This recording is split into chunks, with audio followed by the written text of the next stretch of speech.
G'day mate, how the bloody hell are ya? This is In the Back of My Head podcast episode 65.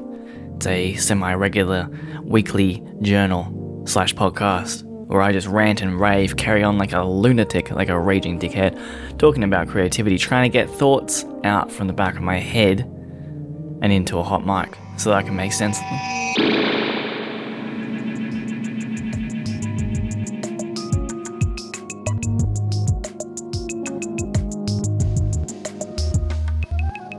I was scrolling back through a bunch of episodes, as I am one to do, just to make sure, did I already do a topic?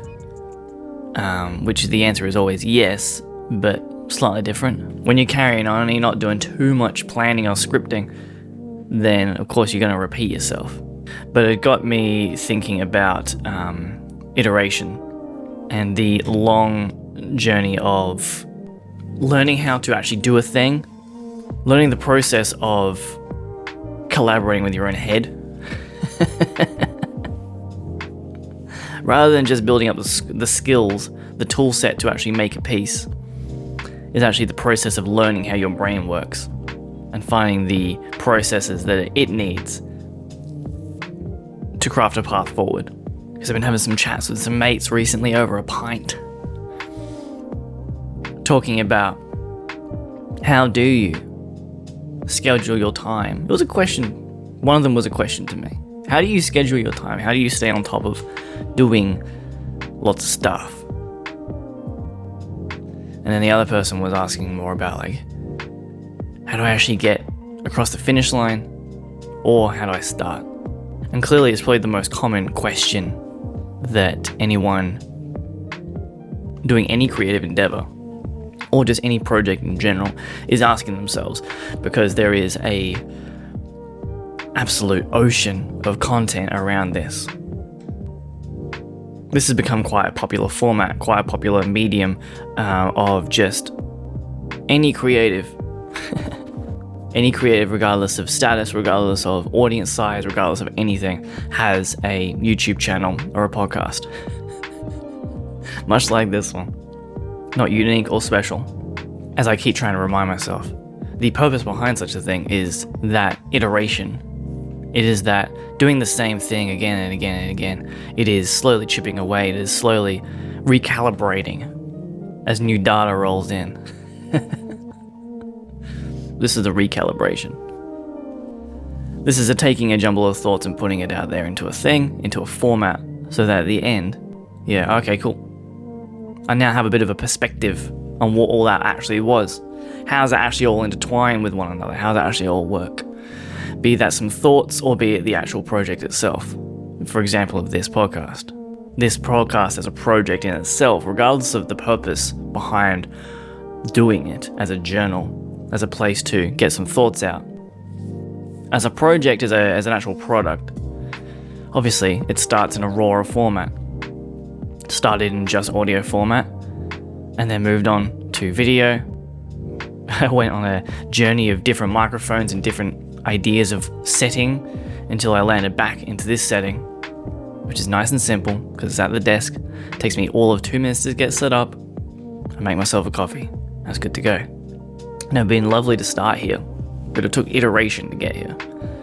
Now it's a very simple, easy example, but I see people getting in their own way a lot, as I have gotten in my own way many times, when it comes to starting a large project, especially if you haven't formed the creative habit yet, especially if you're not already in the process of doing a thing.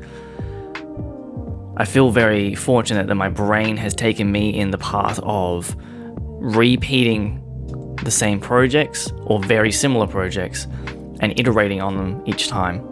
Because otherwise I get stuck. I get stuck in the planning process. I get stuck in the initial construction, laying foundations, and then I kind of have nothing to show for it. To my brain. My brain says, there's nothing here, even though there's a great foundation. There's nothing here. Potentially some form of ADHD. It has that kind of tinge to it, that immediate response. It needs that immediate response. But that's not really what it's about. Again, it's about learning how your brain works. So talking to people about, how do you get actually started on a big project? Or how do you actually make time for all these things? How do you plan out all these things? And at the moment, most projects that I'm currently tinkering with, much like this podcast, is become habit and is a long form. In a sense, it's a big project because over a long period of time, it becomes a large body of work. But in the meantime, they are small little iterations of the last one, little shifts. And I think that kind of harkens back to a topic that I keep coming back to over the past few episodes of simply starting a thing or simply doing the thing. That planning, laying foundations, well and good, very necessary, get it done. But I would say most of the time, you don't know where you're going until you actually just start moving. And you don't know what you're going to write until you just start writing.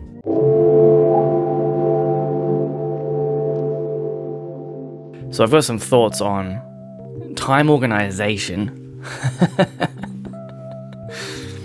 and also some thoughts on starting larger projects. I'm trying to tie this all together, and the reason I'm thinking about this is obviously because of these conversations I had with some mates, but also because looking at those previous episodes, going back over old work, acts as a kind of a reframing of the purpose of these things, be it making podcast, be it making music.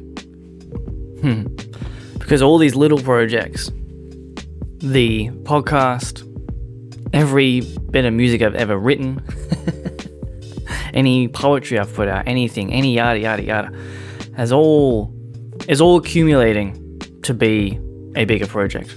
Because I think the main thing that I'm learning with each new project is I'm learning new techniques, I'm learning new skills, I'm learning all kinds of things. But the main thing, I think, and the main purpose of this podcast is learning how my brain works. Learning how to work with myself. Learn how to get out of my own way. Every new project, for me, I think is the main goal is to learn how to get out of my own way a little bit better. Learn what processes are working, learn what processes aren't, learn what I'm actually capable of. Or learn what I'm not capable of right now that I need to figure out new techniques to arrive at. Larger projects is the best example. Because if I consider every little thing that I'm doing as an accumulative process towards a larger project, which is just, I don't know, this, more content for a website, more content for Instagram, just a larger body of work, a portfolio. I guess there's probably an end goal of just, it's a pretty vague end goal, but you just kind of want to, when you're dying, look back and go, hell yeah, I made a lot of stuff, that was cool, I enjoyed making all that stuff. So I don't want to wait till I have it figured out to start making the thing. I'm going to figure it out as I go. And that, again, that can be actual techniques, a writing technique, a sculpting technique if I'm working on, working on miniatures or a sculpture or something, or a new way of thinking about making a song. But also, the main thing is just learning where my brain is at now and what does it need to actually get started, kickstart the engine. I'm working on 2 bigger projects at the moment that I think are worth analyzing for myself. I've got a few ongoing little things like EPs, music EPs. But I'm working on a larger episode for this podcast. I'm working on a properly researched and written scripted podcast episode about a particular topic. And it's not something I've really ever done. I've dipped my toe. Toes have been dipped. Nothing to the degree that I'm working at now. And it's probably something that will happen very infrequently. Because it does rattle my brain a little bit and try and figure out how to actually do the thing. I think the thing that, and it was a real thought today, because I've been working on it this week. And so sitting down today, I was really in my head being like, I have nothing to talk about today. I have nothing to say. So there could be a simple answer of don't do a podcast. However, I think doing a loose, rambly podcast while working on a bigger project is actually taking the pressure off the bigger project. That's my point here. There's been times, especially when I was younger, like a teenager, trying to work on big projects. I wanted to write like big concept albums with multiple storylines interwoven with one another, animations. I wanted to make video games, all kinds of stuff. And I would kind of get a little bit started, try and lay some foundations, but I would get obsessed, completely obsessed, and I would just do that one thing for maybe, let's say, if I was being kind to myself, 3 weeks. Let's say 3 weeks of work.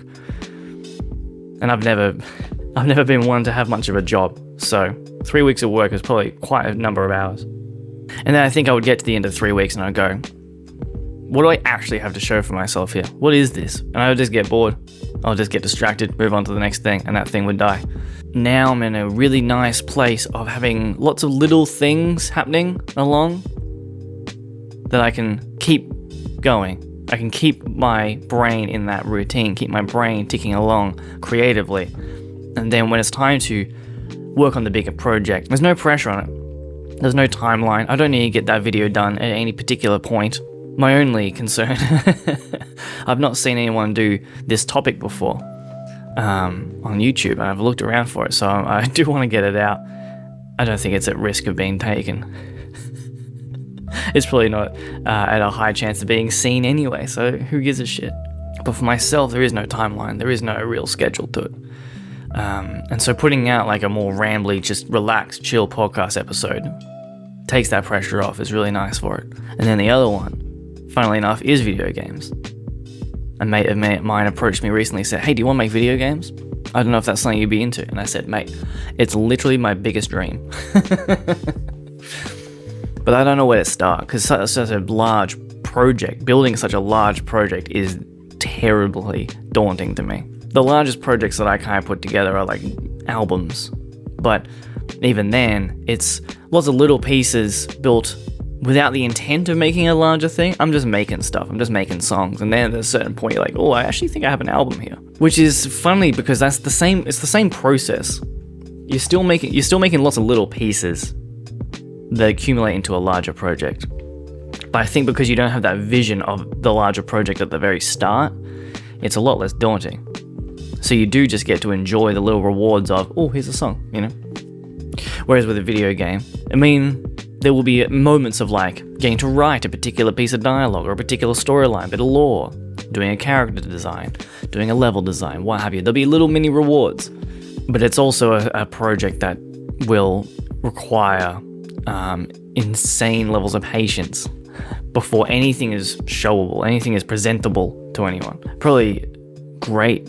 Like, yeah, so good that we live in this time of like things like making content.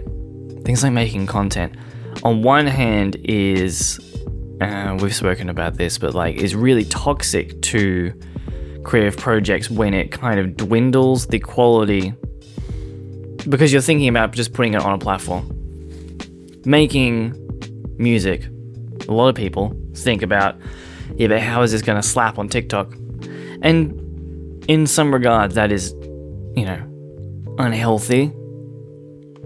But on the other hand, it helps with that iteration process.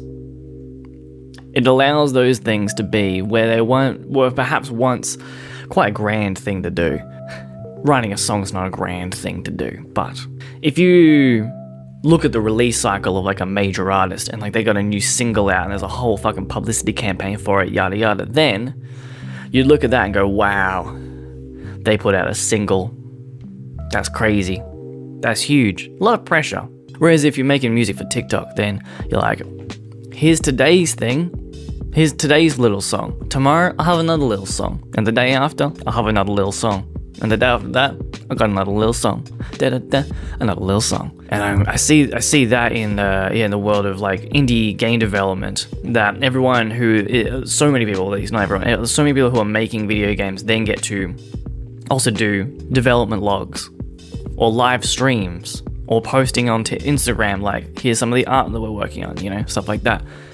I think that kind of thing is so helpful for pushing a large project like that forward, so that you're not distracted by the daunting scale of what you're actually trying to do.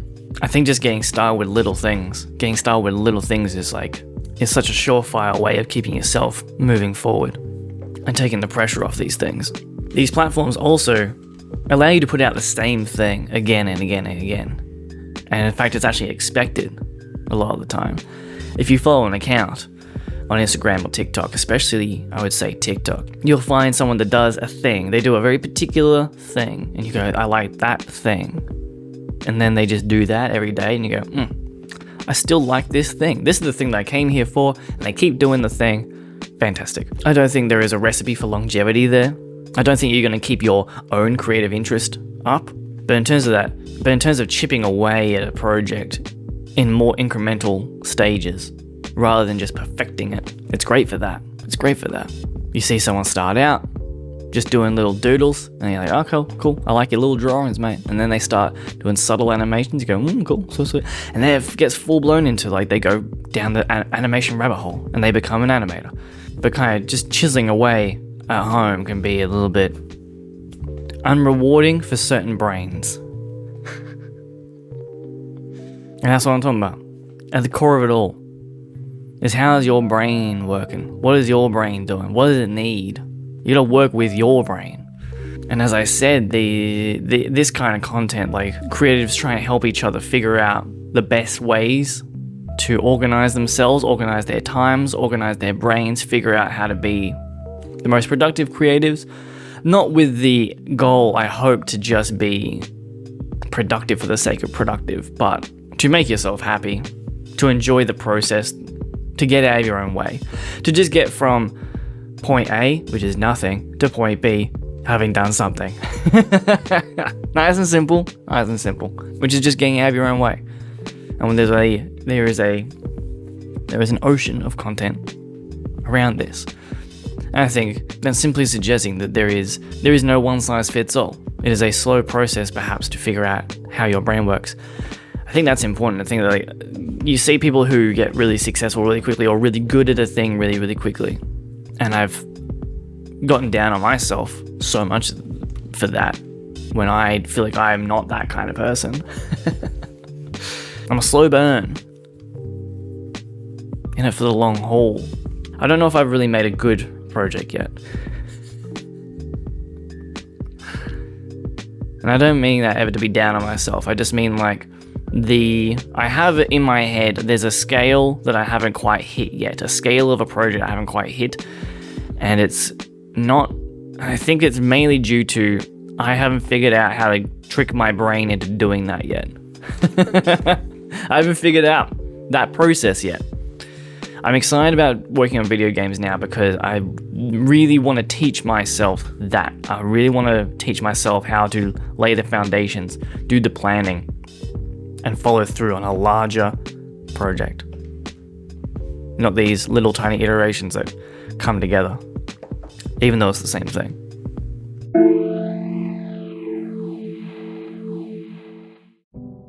I'll speak briefly about one change that I made recently to time management, which has helped me a lot in finishing more things, which is, for the past 4 years, I've lived and died by my to-do list on my phone. And that was a huge upgrade to the way I approach my creative life. Is a simple to-do list, one that I can update my phone, move things around, yada yada, great. And then I realized after 3 years, I think, of using that I just became anxious every time I opened my phone to look at my to-do list and think, oh God, how much is on there? Because I would start every day thinking, I'll try and tick off a few things. Because some of them, it can't be done in a day. So I'd tick off a couple of things, but then I would look, and there is still a large, full to-do list. And I realized that was actually crippling me. And so now the simplest change, one that anyone who's worked in corporate will know all about, I'm sure. This is nothing I say is revolutionary. And I think that's really important with all this kind of stuff. People talking about this kind of shit on YouTube or podcasts or what have you. People talking about, like, how to hack into their brains or anything like that. We're saying the same shit again and again.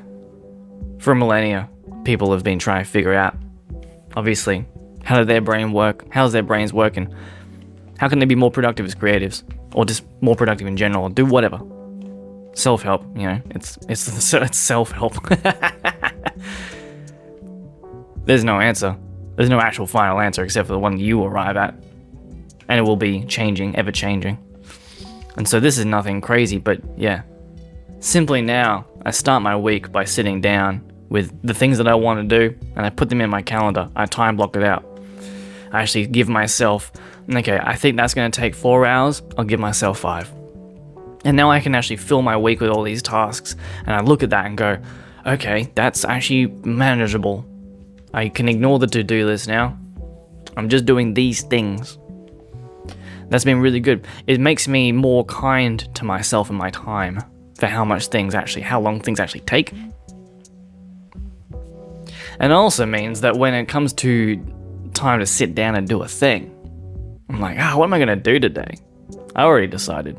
I decided a week ago. And then I sit down, and maybe it's even rough for the first 10-20 minutes, but once you get past the first 10-20 minutes, you're kind of into it. That's been a huge shift. It seems like a small thing, but it's really changed the way that my brain has been thinking. And that's just come from from recording this podcast, from talking to mates about it all the time. Sure, lots of people get fucking tired of just talking about this kind of shit all the time. It's like talking about how to have a better relationship or be a better friend or anything like that. It's just, people are just talking all the time about, I need to change the thing about me. Yeah, it's always going to be like that. It's ever ongoing, ever changing, ever shifting. Little iterations. Working towards a bigger project, which is just a better you, happier you. That sounds so self-helpy. Gross. Hate it. Blah.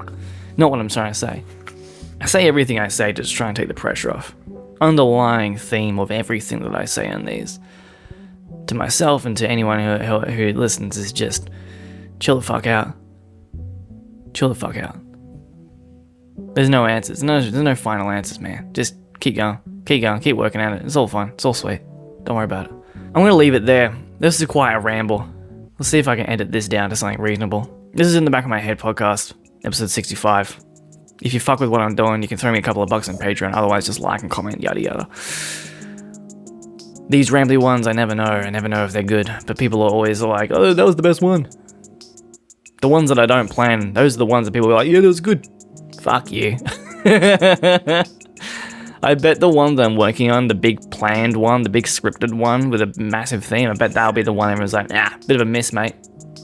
Fuck you.